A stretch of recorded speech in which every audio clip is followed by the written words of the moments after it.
Joining us now, Gershon Baskin, Middle East Director for the International Communities Organization. He initiated the peace negotiations that resulted in the release of Israeli soldier Gilad Shalit in 2011, and he's been trying to do the same now.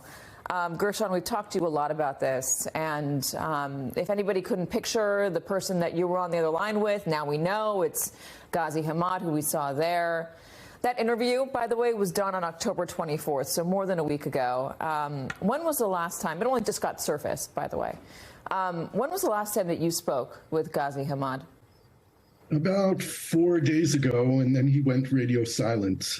He and all the other Hamas people that I've been talking to repeatedly since the beginning of this war, and of course for many years before this war. So did you get any indication that this is how he felt?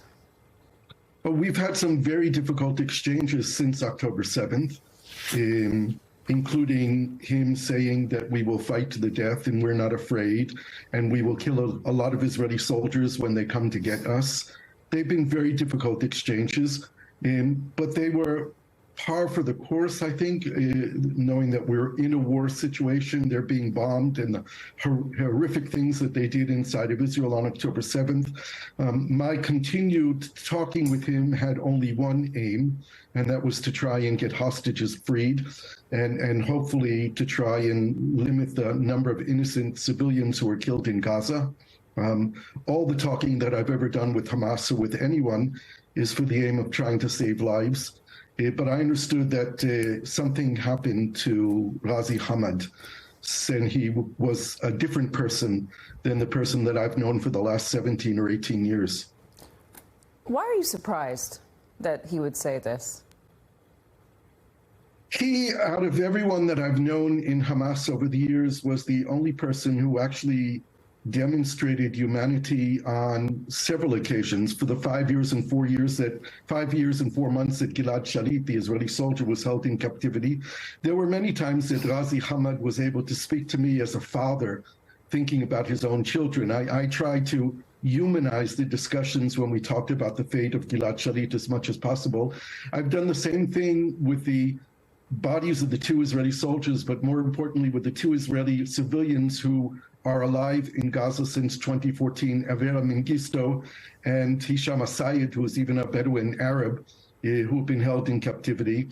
I once told Ghazi Hamad about the pain of Avera Mengistu's mother, of not knowing the fate of her son.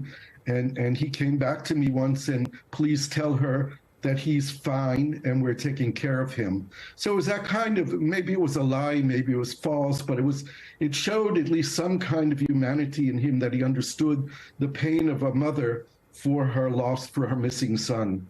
So what changed? And when Ghazi Hamad said in that interview, and other interviews that he'd done since the war began, and when I learned that he wasn't even in Gaza anymore, that he escaped Gaza before the war, he had to know that this was coming at a time when I've been trying to convince him over the last months to spend a few days with me in Cairo for us to brainstorm together on how to break the deadlock between Israel and Gaza. And then I discovered he's in Beirut, being the primary spokesperson justifying what Hamas has done. You also call out Qatar in this letter, this open letter that you've written. You say that Qatar is, housing Hamas.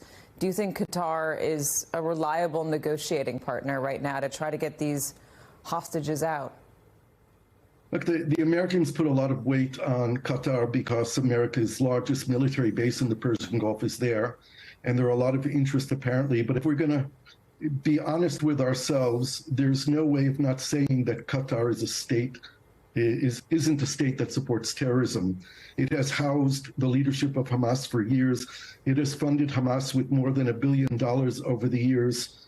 It runs the Arabic Al Jazeera, which espouses the ideology of the Muslim Brotherhood and supports Hamas all of these years. And if the Americans were willing to compromise their interest in Qatar, the Americans would have told the Qatari leadership, you have to tell Hamas that they have 24 hours to release hostages, and if not, you should expel Hamas. And if Qatar doesn't do that, I believe the Americans should list Qatar as a state that supports terrorism. And let's see what happens to the billions they spent on the World Cup and on Qatar Airlines and all the investments they're making in Wall Street and Silicon Valley and the properties they're buying up in London. A state that supports terrorism cannot engage in the economy of the world in the way that it does. And I think the Americans need to be a lot tougher with Qatar. So Secretary of State Antony Blinken is going to do another round of shuttle diplomacy. Presumably he'll be talking to the Qataris at some point. Why don't you think the Americans take that tough line with the Qataris? I think there are interests involved, as I said here, not only the military base, but Qatar has also served American interest in other hostage situations, in negotiations with Taliban, in negotiations that happened with groups in Iraq. So I guess they found them useful. My personal belief is, and I've said this from the very beginning, that the best possible channel to Hamas is Egypt. Egypt is a neighbor of Gaza. Egypt has been the primary negotiator in achieving ceasefires in the past. Egypt has direct contact with the decision maker in Gaza, who is Yahya Sinwar, who's deep in the tunnels underneath Gaza. He is the head of the political and military factions in Hamas, and he is the person with primary responsibility. I don't think that the Qataris are talking to the decision makers in Hamas, talking to Ismail Haniyeh or Khalid Mashal or the other Hamas dignitaries who sit in five-star hotels and are living it up with Qatari protection, are not the people who can deliver the hostages. The hostages are in Gaza. We need to be talking to the people in Gaza. Do you think there's still opportunity to get the hostages out, to get the children out? There's no doubt that the clock is ticking. The decisive moment will be when the Israelis enter the tunnel system in Gaza.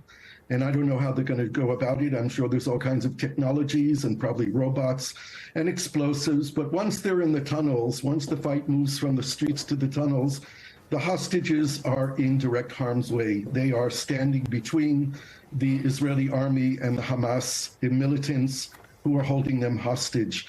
And then we're at a decisive moment where it might be that the Israeli government is saying, in order to achieve the larger goal, which is removing Hamas's ability to ever threaten Israel, we have to sacrifice the hostages, those who we can't save. And that's a very sad moment because Israel has a moral responsibility to bring those hostages home. Yeah, it's horrible to think about. Let me ask you about the Palestinians and the Gazans. You also write in this letter that Hamas has done nothing for the Gazans. They built tunnels and bunkers, that they haven't built a single shelter for Gazans. Is that something that you hear from Gazans, anger toward Hamas? Because I haven't heard it in the interviews that I've been able to do. Yeah, I haven't heard it during the war, but I heard a lot of this before the war and in the years previous.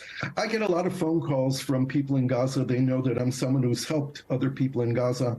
There's a young woman student who we raised money to send her to university to learn computer science, and other people, another woman whose sister's home and her sister and brother-in-law were killed, and they were left with 5 children, orphans, and I raised a lot of money for the family. So I get phone calls from people all the time asking for help, and the first thing I do is tell them to go speak to Ghazi Hamad, because he was the Minister for Social Affairs, and Hamas is supposed to take care of their people. And the response, even from people who did go to call them, most of them said, we're afraid to go to Hamas. Most people said Hamas only helps their own people. They won't help us. The common citizen in Gaza was not helped by Hamas ever. And now Hamas is directly responsible for taking them back 75 years. And what we're witnessing is a trauma equal to the Nakba, to the catastrophe of 1948. And you're saying Hamas is the one that instigated this? Hamas, in their terrorist attack, in their refusal to negotiate long-term understandings. Look, I'm not removing responsibility from Israel for one moment. Israel is guilty of occupying another people for 56 years and not willing to grant the Palestinian people liberation, freedom, self-determination, the right to have a life of respect and dignity, just like Israelis want for themselves. So there is blame on Israeli soldiers' shoulders as well for the continuation of this conflict. This is a very difficult conflict. We have had a failed peace process, and Mr. Netanyahu and his allies together with President Trump and others, helped to remove Palestine from the agenda of Israel and from the international community. And therefore, the United States and others have a burden of responsibility as well. How long can countries in this world talk about a two-state solution and only recognize Israel? It would have been so much better years ago if we had put the two-state solution up front, if the United States and others had said, we recognize the state of Israel because we want a two-state solution, and let's help two states negotiate borders, Jerusalem, refugees, economic issues, et cetera, et cetera. But when you leave one side in control, with no symmetry in this conflict whatsoever, we have the occupier and the occupied. We can't expect that after all these years we're going to have peace if we don't work to really make peace.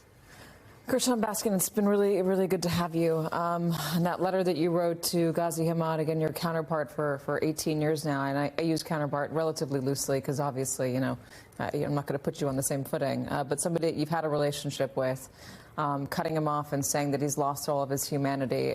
It was something to read, and it's worrying for the future of those hostages at the very least. Gershon, thank you very much. Thank you.